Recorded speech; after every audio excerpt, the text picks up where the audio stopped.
కూటమి ప్రభుత్వం ఏర్పడిన తర్వాత నూతనంగా ఏర్పడినటువంటి ఆంధ్రప్రదేశ్ అన్ని విధాల అభివృద్ధి చెందేది కోసం, ముఖ్యంగా పారిశ్రామిక రంగం అభివృద్ధి చెందేది కోసం కూడా చేస్తున్నటువంటి కృషి నిన్న జరిగినటువంటి సిఐఏ సదస్సు ఒక తార్కాణంగా నిలుస్తున్న పరిస్థితి. ఎందుకంటే గతంలో అనేక మంది వేల కోట్లు పెట్టుబడి పెట్టడానికి ఆంధ్రప్రదేశ్కి వచ్చినప్పటికీ నిన్న జరిగినటువంటి ఆ సదస్సు ద్వారా కూడా పూర్తి స్థాయిలో ప్రపంచ కన్ను ఆంధ్రప్రదేశ్ మీద పడిందనడానికి ఒక ఉదాహరణగా కూడా నిలుస్తున్న పరిస్థితి. ఇటువంటి పరిస్థితుల్లో ముఖ్యంగా ఆంధ్రప్రదేశ్లో ఎటువంటి పరిశ్రమలు రానున్నాయి, ముఖ్యంగా పర్యాటక రంగం వైపు ఎటువంటి అభివృద్ధి జరగనుందో కూడా మనతో పాటు AP tourism corporation chairman doctor నూక్సాన్ బాలాజీ ఉన్నారు. వారి మాటలు తెలుసుకునే ప్రయత్నం ఇప్పుడు చేద్దాం. సార్ చెప్పండి, ముఖ్యంగా నిన్న జరిగినటువంటి సిఐఏ సదస్సు చాలా గొప్పగా జరిగింది. ప్రపంచ దేశాల కన్ను ఆంధ్రప్రదేశ్పై చూడే పరిస్థితి. అసలు ఏం జరిగింది, ఎటువంటి హామీలు రావడం జరిగింది, ఎంత పెట్టుబడులు వస్తున్నాయి sir Andhra Pradesh? It's a good achievement, no doubt, and a new trend also. బహుశా ఆంధ్రప్రదేశ్ భారతదేశంలో ఇలాంటి పరిస్థితి ఏ రాష్ట్రానికి కూడా వచ్చి ఉండకపోవచ్చు. గౌరవ ముఖ్యమంత్రి నారా చంద్రబాబు నాయుడు గారు ఆయనకున్నటువంటి ఇంటర్నేషనల్ ఇమేజ్ ఏదైతే ఉందో, నేషనల్ లెవెల్లో కూడా రాష్ట్రాలన్నిటికంటే కూడా ఒక విజనరీ ముఖ్యమంత్రి, అభివృద్ధి ధ్యేయంగా పనిచేస్తున్నటువంటి చంద్రబాబు నాయుడు గారు, ఆయనతో పాటు ఇలా ఐటీ మినిస్టర్గా ఉండి IT and education minister Lokesh Babu garu, వీరందరూ సమన్వయం చేసుకొని ఇవాళ దేశంలో దేశ విదేశాల నుంచి సుమారు 2500 మంది ప్రతినిధులు ఇతర దేశాల నుంచి కూడా రావడం జరిగింది. అన్ని రాష్ట్రాల యొక్క ప్రతినిధులు, ఇన్వెస్టర్స్ రాష్ట్రానికి రావడం జరిగింది. మొత్తం మీద 13 లక్షల కోట్ల రూపాయలు, 13.25 లక్షల కోట్ల రూపాయల పెట్టుబడులు ప్రతిపాదనలు వచ్చినటువంటి పరిస్థితి. 16 లక్షల పైచీలకు ఉద్యోగాల కల్పన దిశగా, అదేవిధంగా ప్రైవేటు టూరిజంకి వచ్చేలకే 18,000 కోట్ల రూపాయలు టూరిజం కూడా పెట్టుబడులు రావడం జరిగింది. ఇవన్నీ కూడా అనూహ్యమైనటువంటి పరిణామాలు. దీనికి నిరంతరంగా ఈ 18 నెలల్లో చంద్రబాబు నాయుడు గారు, లోకేష్ బాబు గారు కృషి చేయటం, దావోస్ వెళ్ళటం కానీ, దుబాయ్ వెళ్ళటం కానీ, అనేక దేశాలు రాష్ట్రాలతో మాట్లాడటం, ప్రత్యేకించి కేంద్ర ప్రభుత్వ సహకారం తీసుకోవటం, ఈయనన్నిటి ఫలితాల వలన దేశంలో ఆంధ్రప్రదేశ్ భవిష్యత్తు ఒక వినూత్నమైనటువంటి స్థితిలోకి వెళ్ళినటువంటి పరిస్థితి, కనీవిని రీతిలో పెట్టుబడులు రావటం. దీన్ని కాకపోతే ఎంత దుర్మార్గం అంటే, వైఎస్ఆర్ కాంగ్రెస్ పార్టీ గత 5 సంవత్సరాలు తాను అభివృద్ధి చేయకపోగా జరుగుతున్న అభివృద్ధిని ఓర్చుకోలేక పిచ్చి పిచ్చి మాట్లాడటం, కొద్దిమందికి ఇక్కడ డిస్టర్బ్ అవుతుంది, మేము రేపు వస్తే ఇలాంటివన్నీ చెల్లవు, మేము అనుమతులు ఇవ్వము, లేకపోతే మేము కొనసాగము అనేటువంటి ఒక దౌర్జన్యకరమైన మాటలు. నేనేమంటానంటే, రాజకీయాలు పక్కన పెట్టండి కొద్దిసేపు. మీరు ఎలాగూ అభివృద్ధి చేయలేదు, విధ్వంసకరమైన రాజకీయాలు నడిపారు, విధ్వంసకరమైన పరిస్థితులు కల్పించారు, రాష్ట్రాన్ని అగ్నిగుండంగా మార్చారు, రాష్ట్రంలో అలజడులు సృష్టించారు, రాజ్యాంగబద్ధ పరిపాలన లేదు, దుర్మార్గమైన పరిపాలన. ఇవాళ చంద్రబాబు నాయుడు గారు చేస్తున్న కృషిని, ఇది చంద్రబాబు నాయుడు గారి ఇంటికి వెళ్ళదు, లేకపోతే లోకేష్ బాబు గారి కోసం, లేదా రాష్ట్ర మంత్రివర్గం కోసం కాదు. ఈ రాష్ట్రంలో ఉన్నటువంటి 5 కోట్ల ప్రజానీకానికి సంబంధించినటువంటి చర్చ, 5 కోట్ల ప్రజానీక భవిష్యత్తుకు సంబంధించిన ప్రశ్న, 5 కోట్ల జనాభాకి అవసరమైన ప్రశ్న. ఇవాళ ఆంధ్రప్రదేశ్ అభివృద్ధి జరిగితే అనేక మంది, ప్రత్యేకించి బడుగు బలహీన వర్గాల, పేద వర్గాలకు కూడా ఆ ఫలితాలు అందుతాయి. ఒక ఇన్వెస్ట్మెంట్ వచ్చిందంటే, ఒక పరిశ్రమ వచ్చిందంటే అక్కడ అనేక యూనిట్లు వస్తాయి, అనేక చిన్న యూనిట్లు వచ్చేసి అక్కడ ఎంప్లాయ్మెంట్ జరుగుతుంది. ఉదాహరణకు వాళ్ళు 16 లక్షల ఎంప్లాయ్మెంట్ అంటున్నారు, కానీ more than the double the employment కూడా జరిగేటువంటి పరిస్థితి, అన్అకౌంటెడ్ ఎంప్లాయ్మెంట్ కూడా జరుగుతుంది. అయితే సార్, ముఖ్యంగా ఎంఎన్సీ కంపెనీస్లో ఆహ్వానిస్తూ కూడా స్టార్టప్ను కూడా ప్రోత్సహిస్తున్న పరిస్థితి.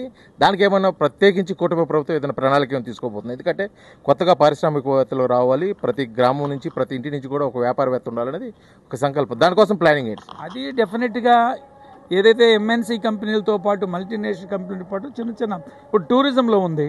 టూరిజం ఎప్పుడైతే డెవలప్ అవుతుందో ఆటోమేటిక్గా పక్కన సబ్సిడీ యూనిట్స్ అన్నీ కూడా డెవలప్ అవుతాయి. చిన్న రెస్టారెంట్, హోటల్స్ వస్తాయి, కాఫీ హోటల్స్ వస్తాయి, ఎంప్లాయ్మెంట్ జరుగుతుంది.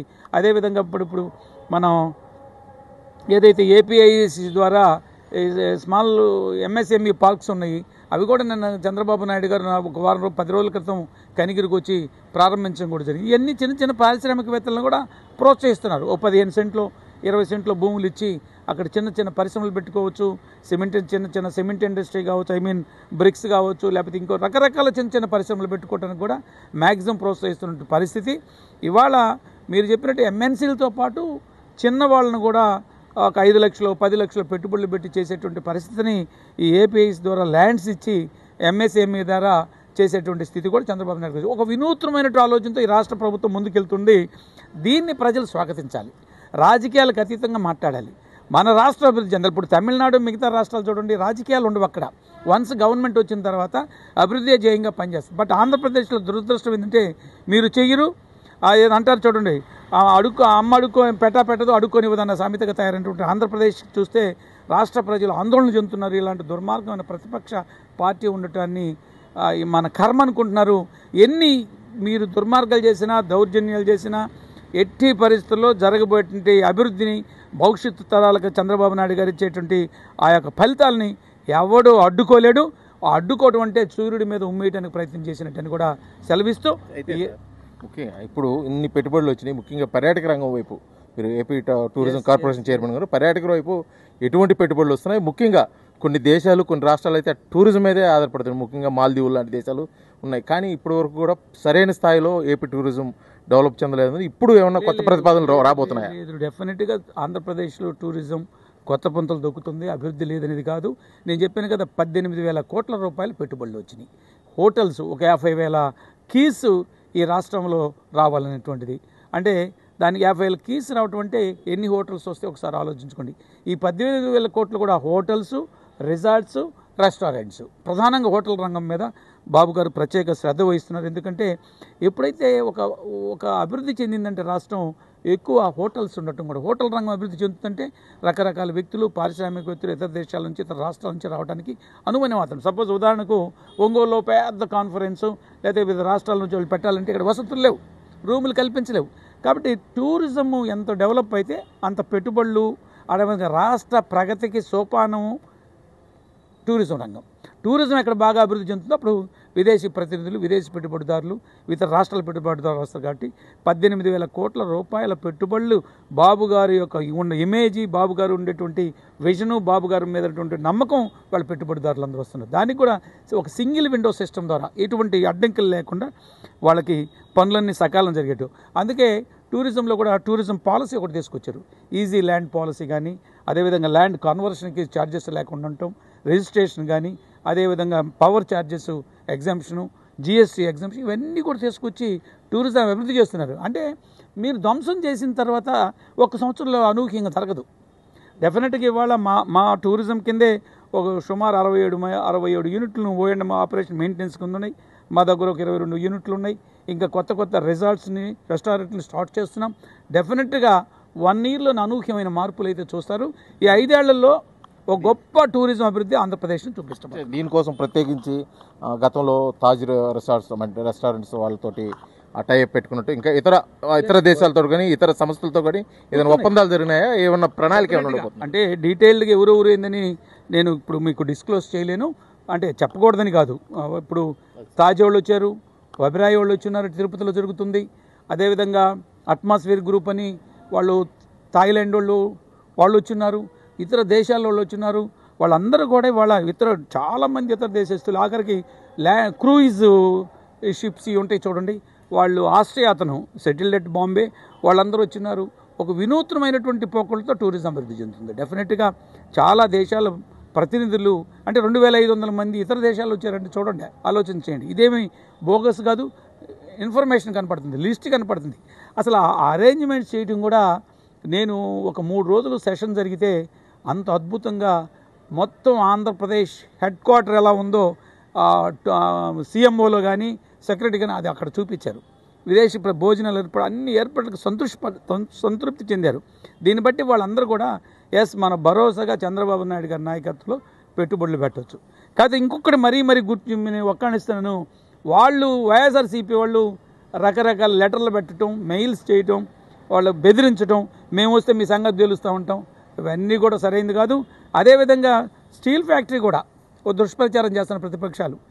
చంద్రబాబు నాయుడు గారు 1,000 కోట్ల రూపాయలు మొన్న ఆ ఈక్విటీల రూపంలో కానీ రకరకాల రూపంలో సర్దుబాటు చేయించి దాన్ని చేస్తున్నారు. నిన్న కూడా ఆయన అన్నది ఏంటంటే కష్టపడి పనిచేయాలంటున్నారు తప్ప ఇంకేం దాన్ని వక్రీకరించి అసలు సిఐ సదస్సు జరుగుతుంటే ఎవరన్నా అక్కడ పోయి డిస్టర్బ్ చేస్తారా? ఒక విదేశీ ప్రతినిధులు వచ్చిన దగ్గర మీరు పోయి మాట్లాడటం అంటే డిస్టర్బ్ చేయటం కదా. ఆ ఆందోళనలో ఆ సజావు జరిగేదంటూ ఇంటర్ఫియర్ అయినప్పుడు మీరు కష్టపడి, నేనైనా అంటాను కష్టపడకుండా ఎట్ట ఫలితాలు వస్తాయని. నీకు ఉద్యోగం ఇస్తాను అంటే ఇంట్లో కూర్చోమంటే ఒప్పుకుంటానా?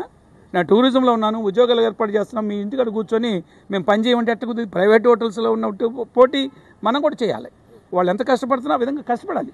ఉద్యోగం ఇవ్వటం మన బాధ్యత, కానీ పని చేయించుకోకుండా ఊరు కూర్చోబెట్టి ఎవడు చేయడు.